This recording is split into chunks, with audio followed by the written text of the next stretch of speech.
The lonely CEO spent Christmas alone, until the little girl said, "Come, have party at my place." Marcus Chun sat alone at the small cafe table, watching the snowflakes drift past the glow of Christmas lights. At 42, he had everything most people dreamed of. A corner office on the 37th floor, a penthouse with floor-to-ceiling windows overlooking the city, a bank account that could buy almost anything except the one thing he realized he wanted most: company. The cafe was nearly empty on Christmas Eve. Most people were home with their families, wrapping last-minute gifts or starting their holiday feasts. Marcus had left the office an hour ago, the last person to turn off the lights. His assistant had asked him 3 times that week what his Christmas plans were. Each time, he'd given a vague answer and changed the subject. The truth was, he had no plans. His parents had passed away years ago. His sister lived in Australia with her own family, too far for a quick visit. The relationships he'd tried to build over the years had all crumbled under the weight of his ambition and his inability to let people truly in. He stirred his coffee slowly, watching the small whirlpool form in the cup. The barista was cleaning up behind the counter, probably eager to close early and get home. Marcus should leave, he knew, but going back to that empty penthouse felt more lonely than sitting here in a cafe that smelled of cinnamon and coffee. That's when he noticed her, a little girl, maybe 4 or 5 years old, standing a few feet away. She had blonde curls tucked under a knit cap, and she wore a dark coat over a red dress. In her arms, she clutched a well-loved teddy bear, its fur matted from countless hugs. She was staring at him with a kind of open curiosity only children possess. Marcus shifted uncomfortably. He wasn't used to children, wasn't sure what to say to them. He gave her a small, polite nod, hoping she'd move along. Instead, she stepped closer. "Why are you sad?" she asked, her voice clear and direct. Marcus blinked.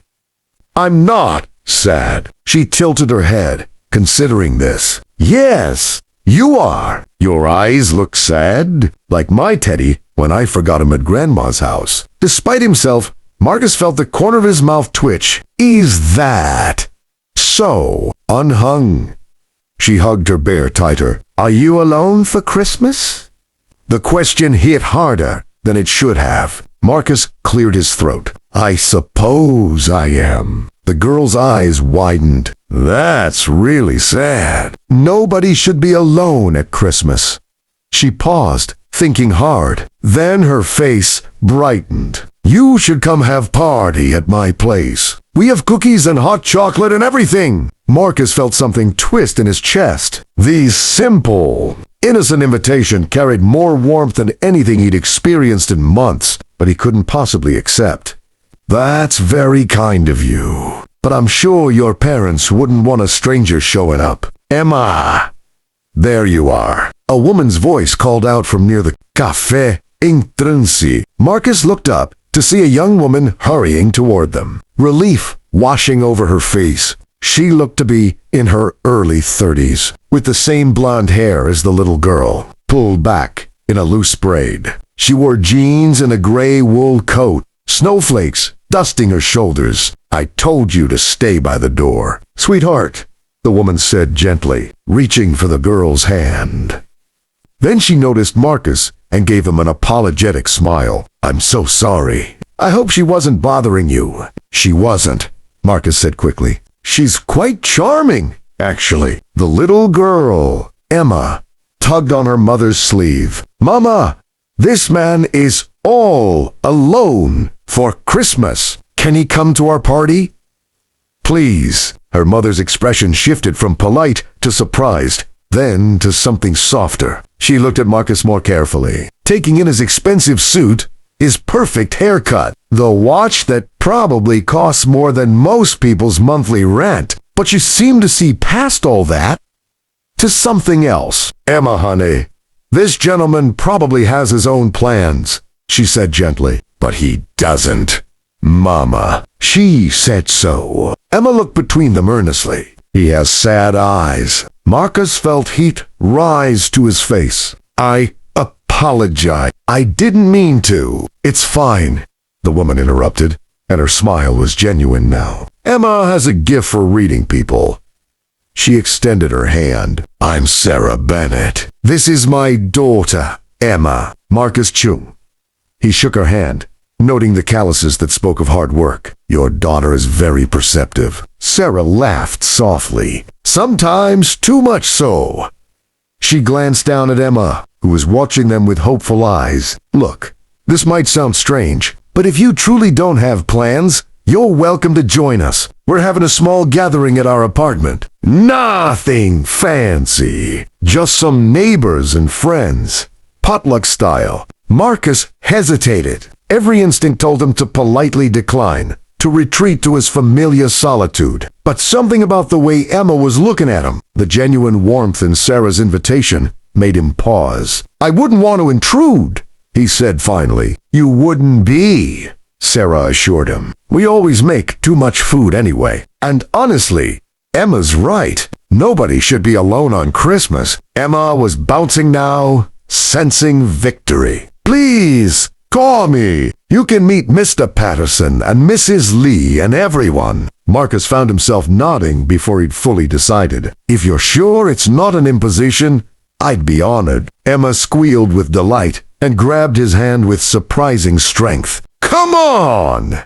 It's not far. 20 minutes later, Marcus found himself climbing the stairs of a modest apartment building in a neighborhood he'd never visited before. The building was old but well-maintained, with Christmas decorations in every window and the sound of laughter echoing through the halls. Sarah led them to a third-floor apartment and pushed open the door to a scene that took Marcus's breath away. The apartment was small, probably a tenth of the size of his penthouse, but it was filled with life. A real Christmas tree stood in the corner, decorated with handmade ornaments and popcorn strings. People of all ages filled the space. An elderly Asian couple on the couch, a middle-aged black man laughing in the kitchen, a teenage girl helping, set out plates of food on a table that looked like it might collapse under the weight. Everyone looked up as they entered, and Marcus felt suddenly acutely aware of how out of place he must look in his expensive suit.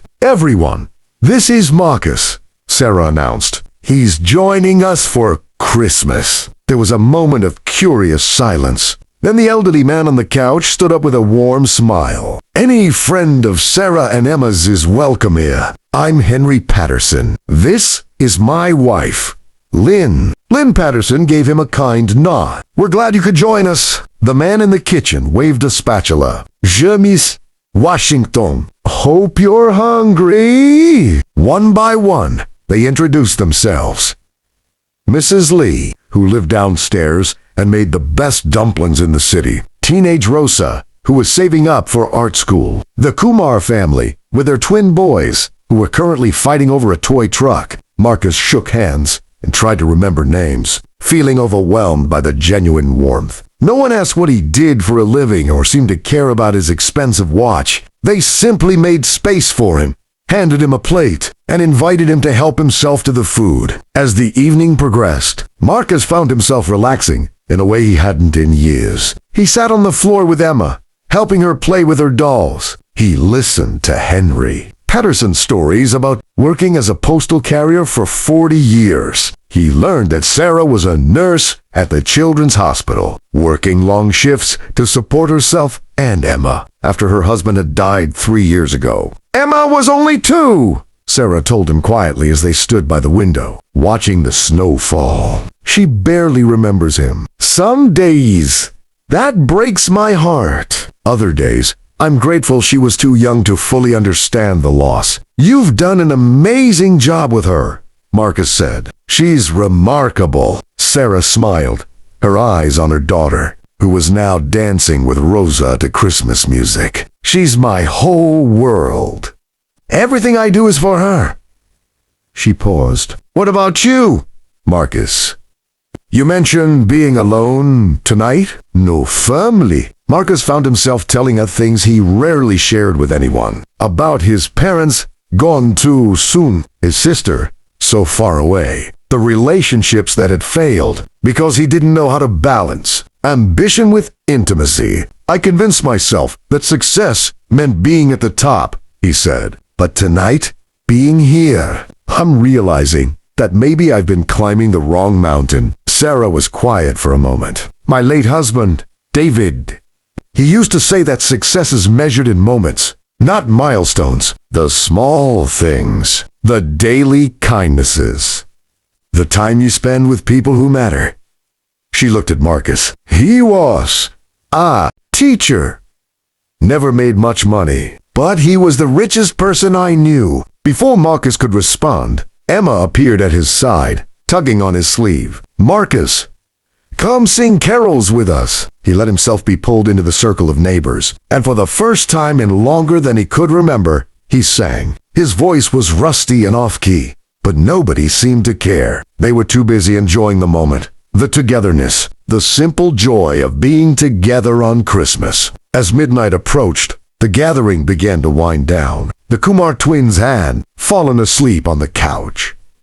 Mrs. Lee was packing up her leftover dumplings, insisting everyone take some home. Henry and Lynn Patterson were helping James clean up the kitchen. Marcus found himself not wanting to leave. Emma, fighting sleep, climbed into his lap with her teddy bear. Did you have fun at our party? She asked, her voice drowsy. I had the best time, Marcus said honestly. Thank you for inviting me. Your eyes aren't sad anymore, Emma observed, then yawned. Now they look like Mama's eyes. Happy, but also remembering. Out of the mouths of children, Marcus thought. This little girl saw more than most adults ever did. Sarah came over and gently scooped Emma up. Time for bed, sweetheart. Say good night. Good night, Marcus. Emma mumbled into her mother's shoulder. Will you come back? Marcus looked at Sarah, who smiled softly. You're always welcome here, she said simply. As Marcus prepared to leave, Henry Patterson pulled him aside. You know, son, I've lived a long time, seen a lot of people chase a lot of things. Most of them are chasing the wrong things. He put a weathered hand on Marcus's shoulder. Real wealth is measured in the people who'd miss you if you were gone. Think about that. Walking home through the snowy streets, Marcus did think about it. He thought about his empty penthouse waiting for him. He thought about the office he'd be returning to after Christmas, where he was respected but not necessarily liked. He thought about all the networking, events, and business dinners where he'd made contacts, but not connections. And he thought about that small, crowded apartment filled with people who had so little in terms of material wealth, but so much in terms of what truly mattered. When he reached his building, the doorman wished him Merry Christmas. Marcus, who usually just nodded and kept walking, stopped. Merry Christmas, Robert, he said, realizing with shame that it had taken him 3 years to learn the man's name. Do you have plans tonight? Robert looked surprised. Just heading home to my wife after my shift, sir. That sounds wonderful, Marcus said, and meant it. The penthouse felt even emptier than usual. But somehow Marcus felt fuller. He sat by his window, looking out at the city lights, and made a decision. Tomorrow, he would call his sister in Australia. The time difference didn't matter. He'd tell her he missed her, and ask about his nieces, whose names he was. Ashamed to admit he sometimes forgot. He would go back to the office after Christmas, but he would leave at reasonable hours. He would learn the names of the people who cleaned his building and asked them about their families. And he would go back to that small apartment if they'd have him. Not because he wanted to be charitable or because it made him feel good about himself, but because, for the first time in years, he'd felt like he belonged somewhere. He's von Bast. A text from an unknown number. Emma wanted me to send this. She insisted you needed it tonight. Sarah. Attached was a photo of Emma in her pajamas, holding her teddy bear, giving the camera a sleepy smile. The message below read, Sweet dreams. Marcus, see you soon. Marcus found himself smiling, really smiling, as he saved the photo. He texted back, thank you for everything. Merry Christmas. The response came quickly. Merry Christmas.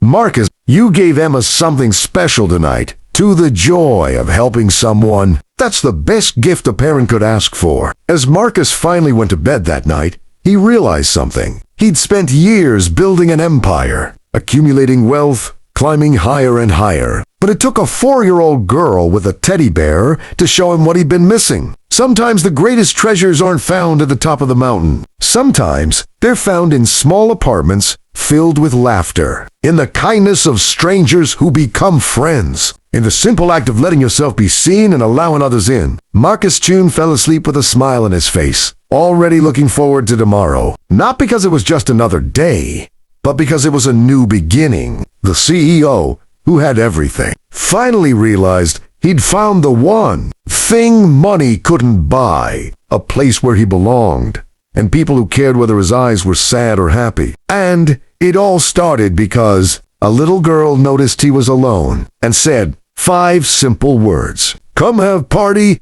at my place. If this story touched your heart, please take a moment to like, share, and subscribe. Your comments mean the world. Let me know what moment resonated with you most. Share this story with someone who might need a reminder that the best gifts in life can't be wrapped, and that sometimes the smallest gestures create the biggest changes. Thank you for listening.